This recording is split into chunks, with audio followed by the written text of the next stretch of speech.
2 দিন আগেই পাকিস্তান সুপার লিগের ট্রফি হাতে উল্লাস করেছেন বাবর আজম। 588 রান করে টুর্নামেন্টের সর্বোচ্চ রান সংগ্রাহক পেশোয়ার জালমির অধিনায়ক বাবর আজম।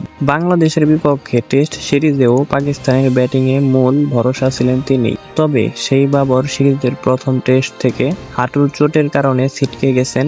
পাকিস্তান ক্রিকেট বোর্ডের পক্ষ থেকে আজ রাতে এই তথ্য জানানো হয়েছে। পিসিবির এক সংবাদ বিজ্ঞপ্তিতে জানানো হয়েছে, হাঁটুর চোটের কারণে বাংলাদেশের বিপক্ষে প্রথম টেস্ট ম্যাচে পাকিস্তান ব্যাটসম্যান বাবর আজমকে পাওয়া যাবে না। বিবৃতিতে আরও জানানো হয়েছে, বর্তমানে বাবরের চোট পর্যবেক্ষণ করা হচ্ছে। এ বিষয়ে বিস্তারিত খুব শীঘ্রই জানানো হবে। পিসিবির বিবৃতিতে ইঙ্গিত, সিরিজের দ্বিতীয় টেস্টেও বাবরের খেলা অনিশ্চিত। বাবর পুরো সিরিজ থেকে ছিটকে গেলে সেটি পাকিস্তানের জন্য বড় ধাক্কাই হবে।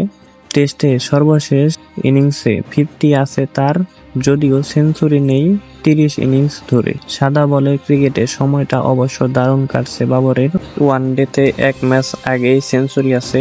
সর্বশেষ পিএসএলে করেছেন 2 সেঞ্চুরি।